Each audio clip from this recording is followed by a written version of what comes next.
Class 12 physics current electricity chapters का जो topics था वो हमने पिछले लेक्चर्स में कंटेन किए हुए थे। आगे के टॉपिक्स का ये हमारा लेक्चर्स है जिसमें हम लोग ईएमएफ के बारे में पढ़ेंगे और सेल के बारे में पढ़ेंगे और उसके इंटरनल रेजिस्टेंस के बारे में हम इस लेक्चर में कंटेन करने की कोशिश करेंगे। ओके, तो चलिए हम लोग टाइम लॉस न करते हुए अपना लेक्चर आज का स्टार्ट करते हैं। तो आज के लेक्चर में हमारा है सोर्स ऑफ ईएमएफ। सबसे पहले हम देखेंगे ईएमएफ होता क्या है, what is the EMF, EMF क्या है। ठीक है बेटा, तो EMF the electromotive force is the maximum potential difference between the two electrodes of the cell when no current is drawn from the cell. EMF का फुल फॉर्म है क्या, electromotive force. ये होता क्या है सॉरी इलेक्ट्रोमोटिव फोर्स ये होता क्या है, ये एक तरह से पोटेंशियल ही होता है। जैसे कि आपने पोटेंशियल पढ़ा है ना, पोटेंशियल मैंने पढ़ाया हुआ, तो व्हाट इज द पोटेंशियल। तो उसी तरह से इलेक्ट्रोमोटिव फोर्स है, लेकिन अंडर अ कंडीशन। कब, जैसे एक सेल होता है, सेल आप अभी हम सेल के बारे में भी थोड़ा बहुत देखेंगे। सेल जैसे क्या होता है, मान लीजिए सेल में क्या होता है बेटा कि एक ऐसे बॉक्स ले लेते हैं, इसमें कुछ इलेक्ट्रोलाइट सोल्यूशंस इसमें फिल कर देते हैं। इलेक्ट्रोलाइट सोल्यूशंस मीन्स हो गया जैसे H2SO4 का सोल्यूशन या HCl का सोल्यूशन। ठीक है, इनके सोल्यूशंस को हम इसमें फिल कर देते हैं जो कि आयनाइज्ड फॉर्म में हो जाते हैं। ठीक है, इसलिए इनको इलेक्ट्रोलाइट्स बोलते हैं। उसके बाद इसमें हम लोग क्या करते हैं, दो मेटल्स की रॉड डिप कर देते हैं जिसको हम लोग इलेक्ट्रोड्स बोलते हैं। ठीक है, इस तरह से हमारा सेल जो है बनता है। ठीक है, इलेक्ट्रोलाइट सोल्यूशन फिल करने के बाद उसमें मेटल्स के दो रॉड फिल कर देते हैं जो इलेक्ट्रोड्स होता है। तो ये हमारा जो होता है सेल हो जाता है। ठीक है, इसका जो रिप्रेजेंटेशन है वह इस तरह से एक दो लाइंस के द्वारा शो करते हैं। एक बड़ी लाइंस होती है, एक छोटी। जो बड़ी बड़ी लाइंस लार्जर लाइंस होती है पॉजिटिव होती है, प्लेट होती है, और जो नेगेटिव छोटी वाली लाइन होती है वो नेगेटिव प्लेट्स को शो करती है। ठीक है, ये सेल को शो करने का, रिप्रेजेंट करने का तरीका, एक बड़ी लाइन एक छोटी लाइन, ये पॉजिटिव या नेगेटिव। समझ में आ गया। तो सेल होता क्या है, तो यहाँ पे सेल के बाद हम पढ़ रहे हैं ईएमएफ क्या होता है, व्हाट इज द ईएमएफ। सबसे पहले हम देख लेते हैं सेल होता है क्या है। ठीक है, ये सेल है क्या। तो सेल के बारे में हम अगर बात कर देंगे व्हाट इज द सेल, तो cell is a electronic device. आप कह सकते हैं यह एक ऐसी इलेक्ट्रॉनिक डिवाइस है जो कि चार्ज को low potential to high potential flow कराती है। समझ में आ रहा है, मतलब जैसे होता है ना, जैसे हमने पोटेंशियल आपको बताया था, तो पोटेंशियल में क्या था बेटा कि जैसे इस टैंक में वाटर, दोनों टैंक में वाटर फिल कर दिया जाए, इस टैंक को यहां तक फिल कर दिया जाए। ठीक है बेटा, और इस टैंक को वाटर से हम केवल यहां तक फिल करें। ठीक है, अगर हम इनको पाइप से कनेक्ट करते हैं तो क्या होगा, इस टैंक से वाटर जो होगा इस टैंक में फ्लो करना शुरू कर देगा। इसका मतलब क्या, इसका मतलब ये हो गया कि वाटर जो होता है वो high level to low level जो है सेल्फ से फ्लो करता है।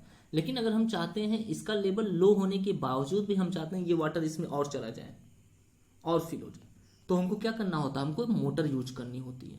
इस मोटर के द्वारा क्या होता है, प्रेशर से ये वाटर जो है इसमें फिल करा दिया जाता है। मतलब समझ रहे हैं, अगर हाई लेवल से लो लेवल हमको वाटर का फ्लो कराना है तो सिंपली हम उन दोनों टैंक को कनेक्ट कर देते हैं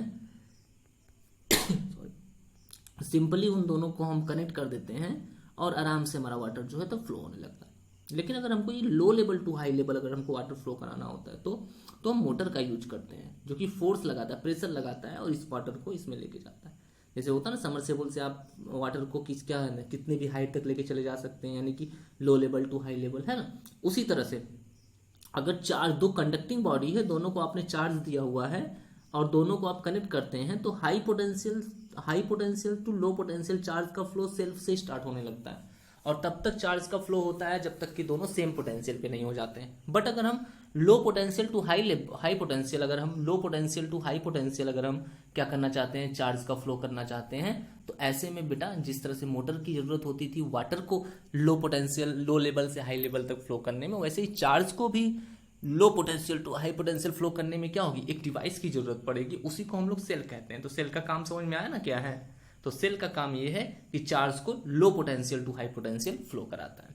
ठीक है, अब हम वही देखेंगे, उसी सेल का एक ईएमएफ होता है। ईएमएफ क्या होता है, व्हाट इज द ईएमएफ। तो आप यहाँ पे बेटा सेल की डिफिनेशन लिख सकते हैं कि cell is a device which is use to flow the charge from low potential to high potential.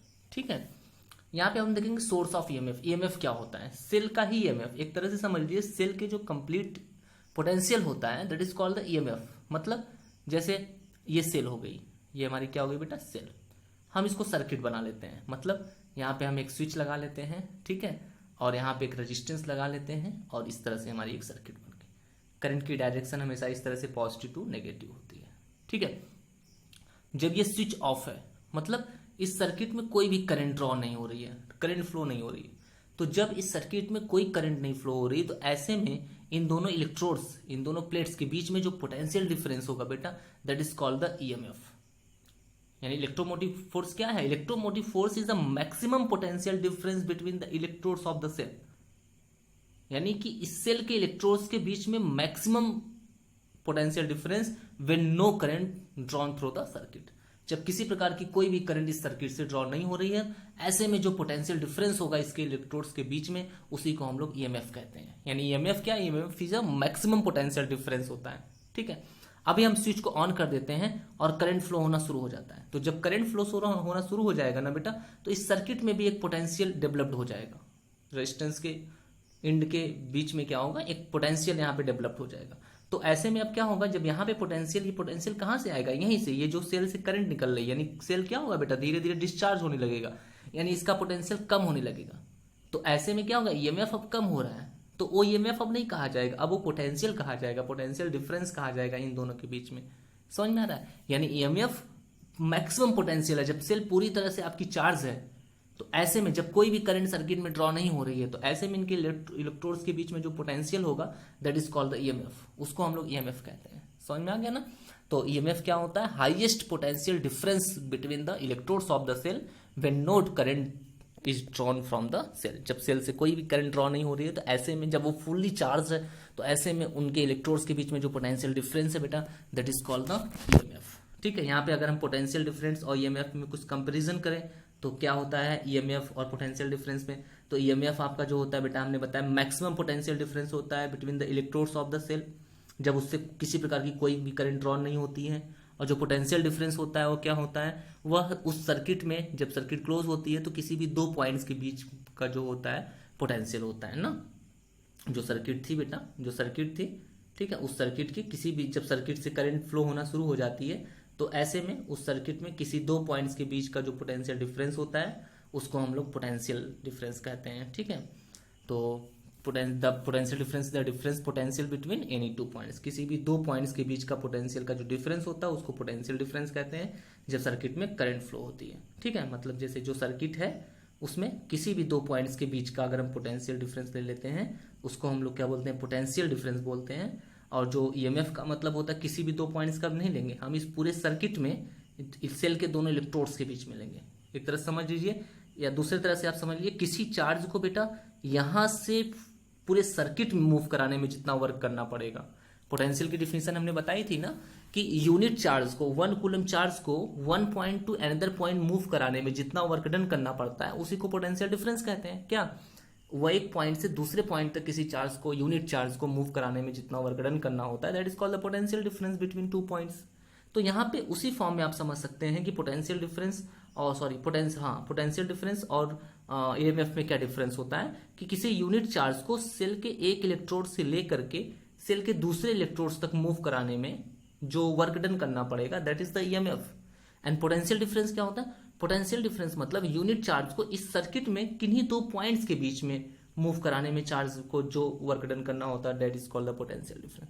मतलब पोटेंशियल डिफरेंस तो कम होता है हमेशा, देखिए वो किसी दो पॉइंट्स के बीच का होता है, जबकि ईएमएफ क्या होता है? पूरे सर्किट में चार्ज को मूव कराने में कितना वर्क डन करना पड़ा ना, तो पूरे सर्किट में चार्ज को मूव कराने में ज्यादा वर्क डन करना पड़ेगा। और किसी सर्किट के दो पॉइंट्स के बीच में, जैसे इस पॉइंट्स और इस पॉइंट्स के बीच में, तो पोटेंशियल डिफरेंस हो जाएगा वो, कि किसी सर्किट में एक पॉइंट से दूसरे पॉइंट में चार्ज को मूव कराने में जो वर्क डन करना पड़ेगा, that is called the potential difference between two points, है ना। इसका मतलब पोटेंशियल डिफरेंस जो होता है हमेशा ईएमएफ से कम होता है, क्योंकि ईएमएफ तो पूरी सर्किट का होता है। समझ में आ रहा है? तो हमारे कहने का मतलब है बेटा, ईएमएफ और पोटेंशियल डिफरेंस एक तरह से दोनों सेम ही है, बस डिफरेंस क्या है कि पोटेंशियल डिफरेंस का मतलब हो गया कि चार्ज को पूरी सर्किट में मूव कराने में कितना वर्क डन करना पड़ा, और पोटेंशियल डिफरेंस का मतलब उस सर्किट में किसी दो पॉइंट्स के बीच में चार्ज को मूव कराने में जितना वर्क डन करना पड़ा। ठीक है। इस तरह से भी आप इसको डिफरेंशिएट कर सकते हैं। नेक्स्ट डिफरेंशिएशन है इसमें, तो कि जो ईएमएफ होता है वह आपका सर्किट के रेजिस्टेंस पे डिपेंड नहीं करता है। ईएमएफ आपका सर्किट के रेजिस्टेंस पे डिपेंड नहीं करता। सर्किट में जो आपने बाहर की तरफ ऐसे रेजिस्टेंस लगाया हुआ था ना, उस पे ये डिपेंड नहीं करता है। जबकि जो पोटेंशियल डिफरेंस होता है वो आपके सर्किट के रेजिस्टेंस के डायरेक्टली प्रोपोर्शनल होता है। यानी जो पोटेंशियल डिफरेंस होता है वो सर्किट के रेजिस्टेंस पे डिपेंड करता है। It is directly proportional to the resistance, external resistance जो सर्किट का रेजिस्टेंस होता है। ईएमएफ उस पर डिपेंड नहीं करता, ठीक है। जो ईएमएफ है वह आपका सोर्स ऑफ ईएमएफ के लिए यूज होता है, और जबकि जो आपका पोटेंशियल होता है वह किन्हीं दो पॉइंट्स के बीच का मेजरमेंट होता है, ठीक है। और आपका ईएमएफ की बात करें तो जो ईएमएफ होता है यह हमेशा पोटेंशियल डिफरेंस से ग्रेटर होता है, आपको हमने बताया था। और पोटेंशियल डिफरेंस जो होता है वह ईएमएफ से हमेशा स्मॉलर होता है, ठीक है। अब potential difference is greater than EMF when the cell is being charge, ठीक ना। एक बार ऐसा भी होगा जब पोटेंशियल डिफरेंस, देखिए यूं तो ईएमएफ जो होता है बेटा, ईएमएफ हमेशा पोटेंशियल डिफरेंस से क्या होता है, ज्यादा होता है ना।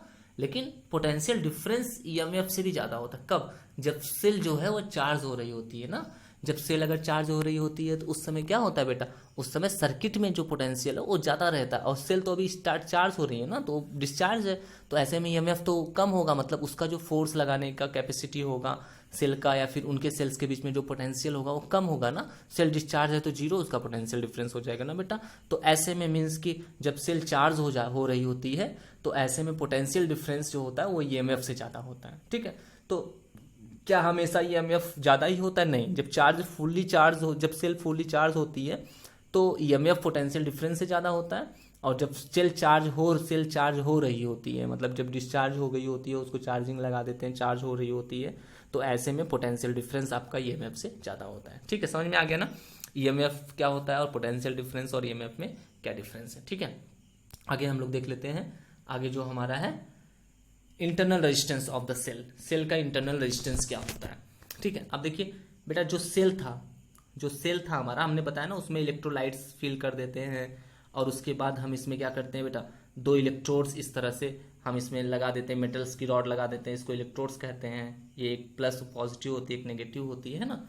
तो अब जब इस सर्किट को हम कंप्लीट करेंगे, जब इस पॉजिटिव नेगेटिव को सर्किट में जोड़ देंगे, मतलब समझे इस तरह से पॉजिटिव नेगेटिव होता है, तो ऐसे हमने जब इसको ऐसे सर्किट में जोड़ दिया, कोई रेजिस्टेंस लगा दिया, रेजिस्टेंस में ट्यूबलाइट लगा दी, फैन लगा दिया, कुछ भी लगा दिया इस सेल से चलने के लिए, ये पॉजिटिव नेगेटिव है ना।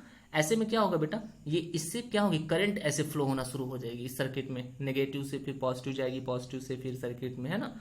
उसी तरह से यहाँ पर भी क्या होगी, ऐसे जब ये जुड़ जाएगा, सर्किट कनेक्ट हो जाएगी इस तरह से, तो ये ऐसे क्या होगा, मूव करना स्टार्ट कर देगा करंट, ठीक है। तो जब ये करंट मूव करेगा बेटा, तो जब ये सेल के अंदर आएगा, तो इस एक इलेक्ट्रोड से दूसरे इलेक्ट्रोड पर जाने के लिए क्या करेगा, वह इस इलेक्ट्रोलाइट सोल्यूशन से होकर के जाएगा, समझ रहे हैं। जब वो नेगेटिव प्लेट से पॉजिटिव की तरफ जाएगा तो क्या करेगा, इसके अंदर में ये इलेक्ट्रोलाइट्स भरे हुए हैं ना, उससे होकर के जाएगा, इससे होकर के जाएगा। यानी सेल के अंदर जो चार्ज है वह नेगेटिव से पॉजिटिव की तरफ सेल इलेक्ट्रोलाइट से होकर के जाएगा।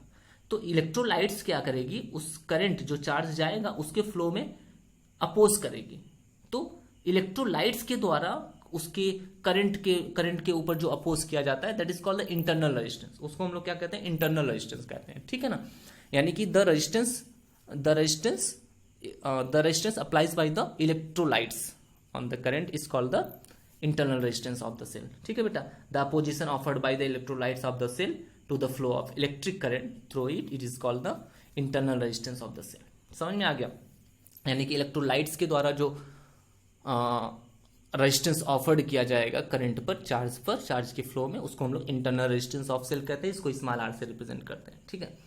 हम यहाँ देख लेते हैं किसी सेल के इंटरनल रेजिस्टेंस को कौन कौन से फैक्टर्स इफेक्ट करते हैं, इंटरनल रेजिस्टेंस किन किन चीजों से इफेक्ट होता है। तो सबसे पहले है कि larger the separation between the electrodes of the cell, यानी जो सेल है, देखो बेटा ये सेल बना था ना, इसमें इलेक्ट्रोड्स ऐसे हुआ था, ये इलेक्ट्रोलाइट्स है, ठीक है। जब करंट सेल के अंदर जो है चार्ज, इससे जब सेल के अंदर जो है चार्ज यहाँ से यहाँ होकर के जाएगी, ठीक है, इससे इस प्लेट से नेगेटिव से पॉजिटिव की तरफ जाएगी, तो ये इलेक्ट्रोलाइट्स क्या करेंगे, उसके ऊपर रेजिस्टेंस ऑफर करेंगे, उसी को इंटरनल रेजिस्टेंस कहते हैं। तो यह किन बातों पे डिपेंड करता है, पहला तो ये कि इस इलेक्ट्रोड्स के बीच में गैपिंग कितनी है। अगर इलेक्ट्रोड्स के बीच में बेटा ज्यादा गैपिंग रहेगी तो इस करंट को, यानी चार्ज को एक इलेक्ट्रोड से दूसरे इलेक्ट्रोड तक आने में ज्यादा डिस्टेंस कवर करनी पड़ेगी ना। तो ऐसे में ये इलेक्ट्रोलाइट क्या करेगा, उस पर ज्यादा रेजिस्टेंस ऑफर करेगा, यानी इंटरनल रेजिस्टेंस इस बात पे डिपेंड करता है कि उनके बीच में गैपिंग कितनी है। अगर गैपिंग ज़्यादा है तो ज़्यादा रेजिस्टेंस ऑफर करेगा, और अगर गैपिंग कम है तो कम रेजिस्टेंस ऑफर करेगा, क्योंकि उसको ज़्यादा चलना नहीं पड़ेगा उसमें से होकर के। समझ में आ रहा है?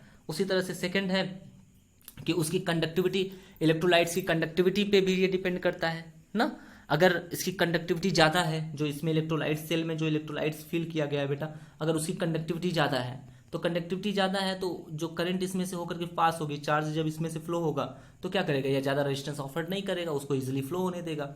और अगर ये जो आपका सोल्यूशन है, जो इलेक्ट्रोलाइट्स है, अगर उसकी रेजिस्टिविटी, कंडक्टिविटी बहुत कम है, तो ऐसे में क्या होगा, उस चार्ज को फ्लो नहीं होने देगा। ठीक है, तो ज़्यादा रेजिस्टेंस ऑफर करेगा। तो ये बोल रहे हैं कि अगर इलेक्ट्रोलाइट की कंडक्टिविटी आपकी ज़्यादा है तो वो क्या करेगा, कम रेजिस्टेंस ऑफर करता है, और अगर कंडक्टिविटी कम है तो ज़्यादा रेजिस्टेंस ऑफर करेगा। ठीक है, और जो कंडक्टिविटी होती है वह इस बात पे डिपेंड करती है कि इलेक्ट्रोलाइट का नेचर कैसा है। ठीक है, तो इलेक्ट्रोलाइट्स भाई जैसा है, जितना अच्छे से आयनाइज्ड हो सकता है उसकी कंडक्टिविटी उतनी अच्छी रहेगी, तो वो उतना कम रेजिस्टेंस ऑफर करेगा। ठीक है, थर्ड, ये किस केस पे इंटरनल रेजिस्टेंस डिपेंड करता है। इंटरनल रेजिस्टेंस जो सेल का होता है वह उस इलेक्ट्रोड्स के एरिया की इनवर्सली प्रोपोर्शनल होता है। उस इलेक्ट्रोड्स का एरिया कितना है, क्रॉस सेक्शन एरिया कितना है, ठीक है, जो उस इलेक्ट्रोलाइट में डिप किया गया है। मतलब जो इलेक्ट्रोड है, जो इलेक्ट्रोलाइट यहाँ पे फिल किया गया है, उसमें डिप किया गया ये जो इलेक्ट्रोड्स है, जो ये मेटल की रॉड, जो इलेक्ट्रोड इसमें डिप किया गया है,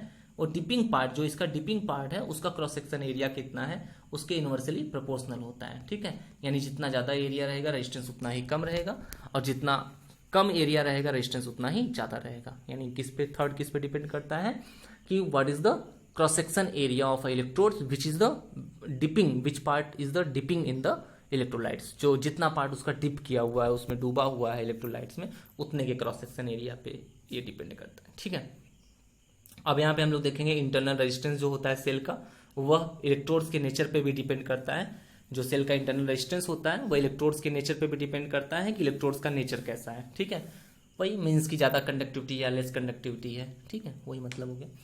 ओके, समझ में आ गया ना आपको इंटरनल रेजिस्टेंस क्या होता है और किन किन बातों पे डिपेंड करता है। Okay, thank you. आगे हम देखते हैं कि अब ईएमएफ, जो सेल का ईएमएफ होता है उसको ई से दिखाते हैं, इंटरनल रेजिस्टेंस को आर से दिखाते हैं। अगर हमने सर्किट में बाहर कोई रेजिस्टेंस लिया हुआ तो उसको कैपिटल आर से दिखाते हैं। ठीक है, करंट को आई से दिखाते हैं, पोटेंशियल डिफरेंस को वी से दिखाते हैं। ठीक है, ये सब आप जानते रहिएगा। तो अब हम यहाँ पे इन सब में एक रिलेशन देखेंगे। ठीक है, सेल का ईएमएफ किन किन बातों पे डिपेंड करता है या उन चीजों के लिए एक रिलेशन। तो हम यहाँ पे एक सर्किट डायग्राम बना लेते हैं, ये जिसमें ये देखिए सेल लगा हुआ है। सेल के बाद ये देखिए एक सेल हो गया। ठीक है, इसके बाद सेल का इंटरनल रेजिस्टेंस यहाँ पे छोटा सा हम शो कर देंगे, और इसको इस तरह से एक मतलब कि इसको राउंड कर देंगे, इसको एक ब्रैकेट में इसे ऑफ शो कर देंगे, मतलब कि ये शो करेगा कि सेल है और सेल का इंटरनल रेजिस्टेंस है, जो उसके अंदर होगा बट शो करना होगा ना बेटा। बाहर हम क्या करेंगे, ऐसे एक्सटर्नल रेजिस्टेंस कैपिटल आर लगा देंगे, और इसमें करंट आई फ्लो होगी। आई हमेशा पॉजिटिव प्लेट से नेगेटिव प्लेट की तरफ इस तरह से जाएगी। ठीक है, तो जैसा कि फिगर में आप देख सकते हैं, तो इसका सेल का ईएमएफ है ई, इसका इंटरनल रेजिस्टेंस है स्मॉल आर। ठीक है, जिससे यहाँ पे एक स्मॉल पोटेंशियल वी डेवलप्ड होता है, और बाहर इसके एक्सटर्नल रेजिस्टेंस आर है, और इसके में पोटेंशियल डिफरेंस कितना है, वो वी है। तो हम इसमें देखते हैं क्या रिलेशन है। देखिए, जब सेल की स्विच ऑन कर देंगे और करंट इससे ड्रॉ होना शुरू हो जाएगी, करंट जो होती है वो फ्लो होना शुरू हो जाएगी, पॉजिटिव टू नेगेटिव जाएगी। तो ऐसे में क्या होगा, ऐसे में जो इसका पहले तो सेल फुल्ली चार्ज है, यानी उसका जो टोटल पोटेंशियल है वह क्या है, ईएमएफ है, ई है। लेकिन जब ये डिस्चार्ज होना शुरू हो जाएगी तो कुछ करंट इधर सर्किट में फ्लो करना शुरू कर देगी। तो जैसे ये करंट इस सेल से निकलेगा तो इसका कुछ करंट जो है इस सेल के अंदर जो इंटरनल रेजिस्टेंस है वह कुछ करंट यूज करेगा, और उसके बाद करंट बाहर आएगी तो बाहर वाला रेजिस्टेंस है वह भी कुछ करंट यूज करेगा। मतलब इसका जो टोटल पोटेंशियल है टू पार्ट में डिवाइड हो जाएगा। कुछ छोटा सा पार्ट जो है, मतलब इंटरनल रेजिस्टेंस थोड़ा कम होता है और बाहर एक्सटर्नल रेजिस्टेंस थोड़ा ज्यादा होता है एक्सटर्नल वाला, तो इसलिए यहाँ पर जो करंट यूज होगी थोड़ी कम और यहाँ पे ज्यादा। इस हिसाब से क्या होगा, इंटरनल यहाँ का पोटेंशियल थोड़ा कम होगा, यहाँ का ज्यादा। यानी कि जो ये सेल ईएमएफ है वह दो पार्ट में कंज्यूम्ड हो जाएगा, एक तो सेल के अंदर और एक सेल के बाहर। ठीक है, तो यहाँ पे total E is equal to V plus V, एक कैपिटल भी है एक छोटा सा वी है, मतलब ये इंटरनल रेजिस्टेंस के कारण पोटेंशियल है, ये एक्सटर्नल रेजिस्टेंस के कारण। ठीक है, अब होता है V is equal to I R, तो ये एक्सटर्नल वाला है तो I into capital R external resistance, ये होता है स्मॉल वी यानी कि V equal to I R, ये हो जाएगा इंटरनल रेजिस्टेंस। ठीक है, I कॉमन कर लेंगे तो R प्लस आर, यहाँ से I की वैल्यू निकालेंगे तो क्या होगा, ये R जो है वह E के अपॉन में चला जाएगा, तो I equal to E upon R plus R. इस तरह से आप देख सकते हैं कि करंट जो सर्किट से ड्रॉन हो रही है सेल के द्वारा वह कितनी है, I equal to E upon R plus R. ठीक है, ये इसको हम लोग क्या कहते हैं, सर्किट इक्वेशन। पूछता है कि what is relate the circuit equation. ठीक है, तो आप इस तरह से निकाल सकते हैं। ठीक है, E equal to V plus V. समझ में आया ना ये कैसे आया बेटा। टोटल EMF 2 पार्ट में कंज्यूम्ड होगा, एक इंटरनल पार्ट में, एक एक्सटर्नल पार्ट में। जो एक्सटर्नल पार्ट में होगा तो वो एक्सटर्नल रेजिस्टेंस, जो इंटरनल में होगा इंटरनल रेजिस्टेंस। करंट तो पूरे सर्किट में सेम जाएगी। ठीक है, हर जगह करंट सेम फ्लो होगी, सीरीज में है तो, क्योंकि करंट जो होती है वो पैरेलल में डिफरेंस होती है, सीरीज है ना, तो सीरीज ये एक लाइन में है तो सेम करंट फ्लो होगी। तो आई कॉमन करके इस तरह से आ जाएगा। समझ में आ गया आपको।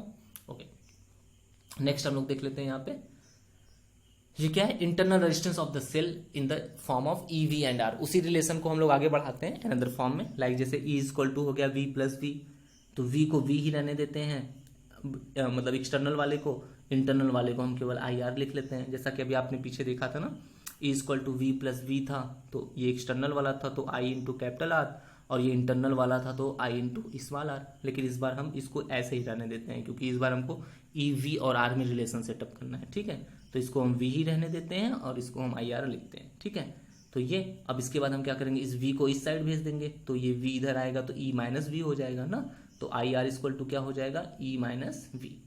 ठीक है, अब हम क्या करेंगे, दोनों साइड इन पूरे इक्वेशन में हम क्या करते हैं, V से डिवाइड कर देते हैं। V is equal to IR होता है। ठीक है, तो V से हम दोनों साइड डिवाइड कर देंगे, तो ये IR है तो IR अपॉन V, और ये E है तो E अपॉन V। समझ में आ रहा है आपको। मतलब अब हम ये जो इक्वेशन हमारा बना हुआ है, ये जो बना हुआ है हमारा, ये लास्ट में IR equal to E minus V, इसमें हम दोनों साइड V से डिवाइड करेंगे। तो जब आप इसमें V से डिवाइड करेंगे तो अपॉन में V हो जाएगा, इसमें जब आप V से डिवाइड करेंगे तो उसको हम IR के फॉर्म में लिख देते हैं। V इक्वल टू IR भी होता ना, तो यहाँ पे हम IR भी लिख सकते हैं, या V रहने तो यहाँ IR, उससे कोई फर्क नहीं है, बस R है तो R के फॉर्म में लिख दिया। तो दोनों साइड हमने क्या किया, V से डिवाइड कर दिया।